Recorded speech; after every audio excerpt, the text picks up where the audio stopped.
और welcome back to my channel simply living with Pakhi. আশা করছি তোমরা সকলে খুব ভালো আছো, আমরাও ভালো থাকার চেষ্টা করছি। আজকে তোমাদের সাথে শেয়ার করে নেব আমার আর একটা দিন।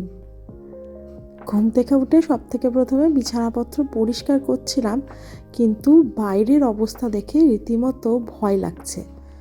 কি আকাশের অবস্থা তোমাদের একটু পরে বোঝাচ্ছি, কিন্তু সেই ফাঁকে ঝটপট করে আমি বিছানাটা পরিষ্কার করে নিচ্ছি।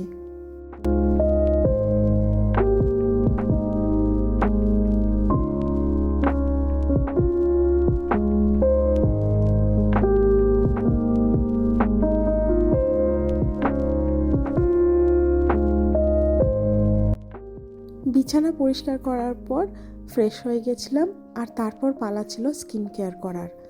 যেই জিনিসটা আমি রিলিজিয়াসলি ফলো করি সেটা হচ্ছে সানস্ক্রিন অ্যাপ্লাই। এটা কিন্তু রান্নাঘরে যাওয়ার আগে আমি অবশ্যই অ্যাপ্লাই করি।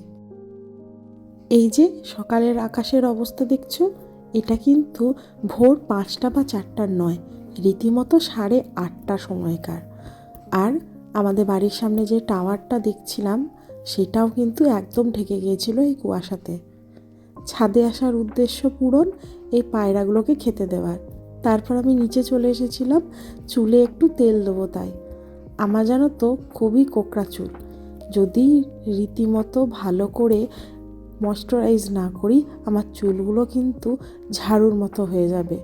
যতই কন্ডিশনার সেরাম দিই না কেন, এই চুলে তেল দেওয়ার জুটি সত্যি বলতে আর দ্বিতীয়টি নেই।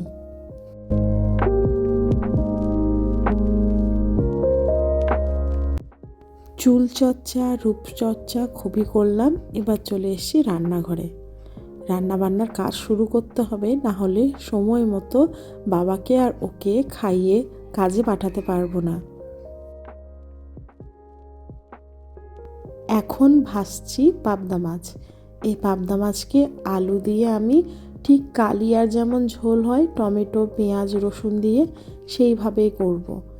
এই রেসিপিটা আমার শ্বশুরমশাই আর আমার বর খেতে খুবই ভালোবাসে।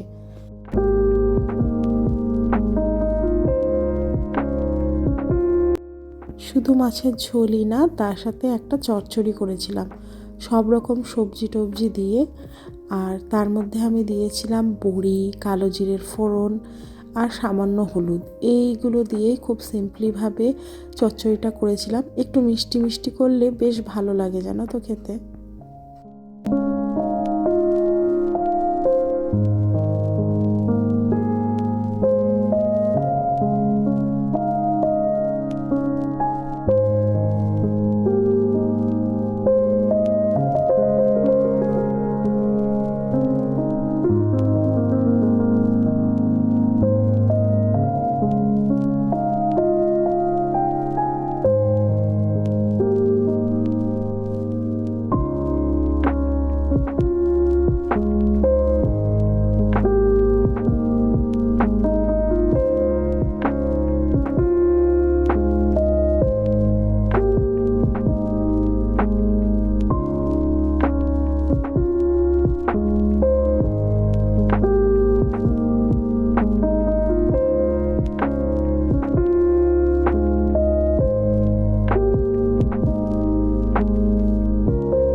রান্না শেষ করে ছাদে গেছি, দেখছি আমার বর গাছে ওষুধ দিচ্ছে।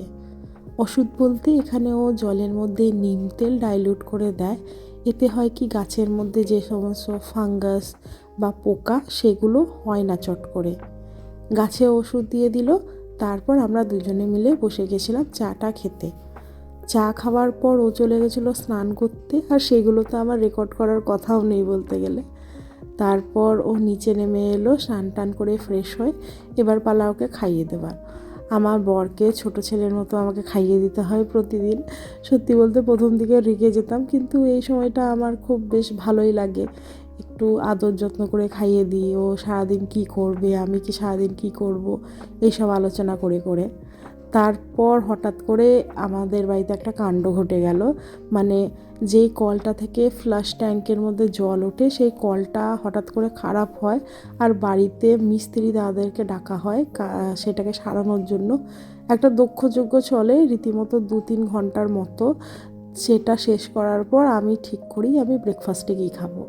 আজকে একটুখানি চিড়ে ভাজা করেছিলাম। আমার চিড়ে ভাজা খেতে খুবই ভালো লাগে, মানে এটা আমার গো টু ফেভারিট স্ন্যাক্স বললে ভুল হবে না। আমাকে 3 বেলা দিলেও আমি 3 বেলা খাবো। তো যেভাবে আমি বানাই সেটাই দেখাচ্ছি তোমাদেরকে। চিড়ে ভাজাটাকে আমি ভেজেছি নর্মালি আর কি, শুকনো ভাজি, আর তারপর কিছুটা পেঁয়াজ কাঁচা লঙ্কা আমি একটুখানি সর্ষের তেলে ভেজেছি। চাইলে বেশি করে তেল দিয়ে কড়কড়ে করে ভাজতে পারো, কিন্তু আমি একটু তেলটা কমই নেব ভেবেছিলাম। তারপর একটু লাল চা করেছিলাম আমি আদা দিয়ে, আর এই কম্বিনেশনটা বেশ ফিলিং আর খুবই ভালো লাগে আমার খেতে।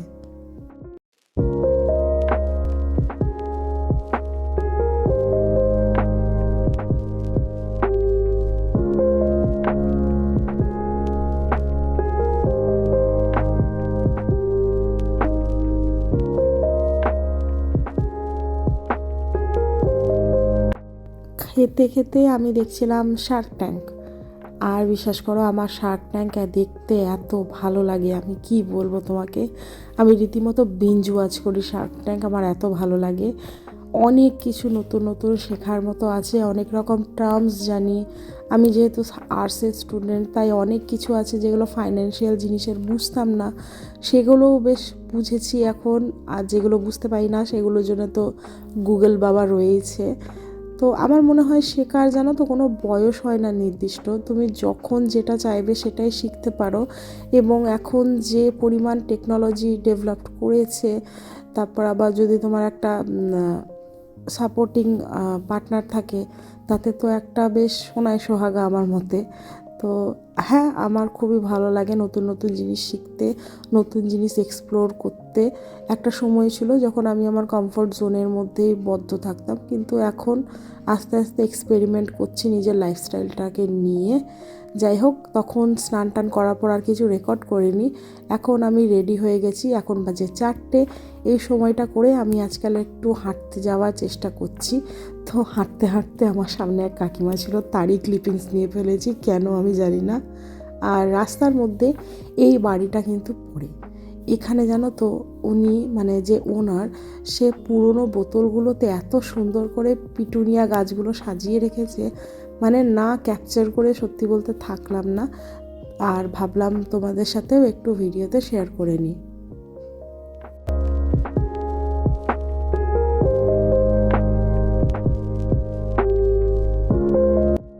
বাড়ি এসে লেগে গেছে খিদে, আর এখন আমি বানাবো গার্লিক ব্রেড।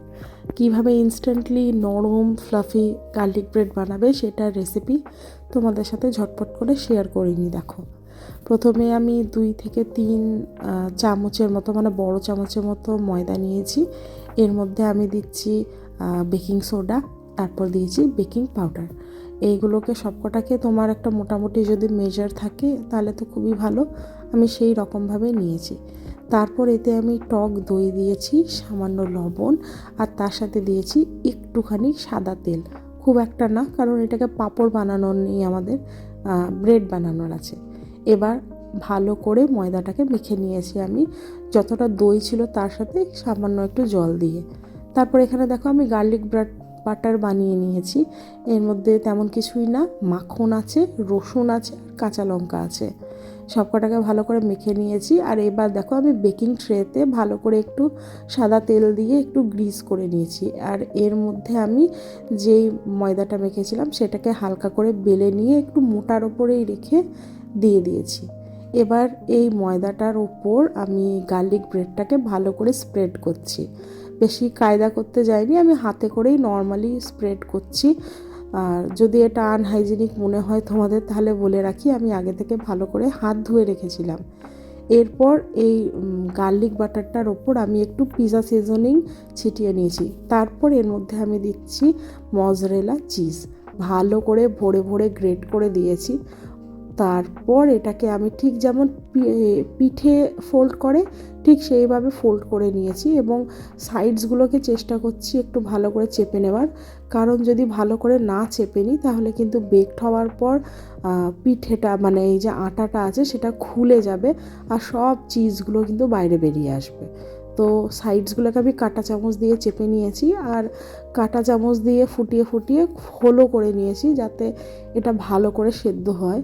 মানে ফুলতে পারে ভালো করে। তারপর আমি কিন্তু 200-র মধ্যে আমার ওটিজিটাকে হিট করে রেখেছিলাম প্রায় 10 মিনিটের মতো। তারপর আবার আমি 200 ডিগ্রি ফারেনহাইটেই এটাকে 20 মিনিটের মতো থাকতে দেব, মানে গার্লিক ব্রেডটাকে ভরে। তো 20 মিনিট পর আমার গার্লিক ব্রেডটা তৈরি হয়ে গেছে। এবার এটাকে আমি খাবো। আর এই দেখো তার লুক, বেশ নরম হয়েছিল আর টেস্টি হয়েছিল। আমি এটা যতক্ষণ খাই ততক্ষণে তোমরা একটু চ্যানেলটা সাবস্ক্রাইব করে দিও। আজ ভিডিওটা এইটুকুই। আজ তবে আসি, টাটা।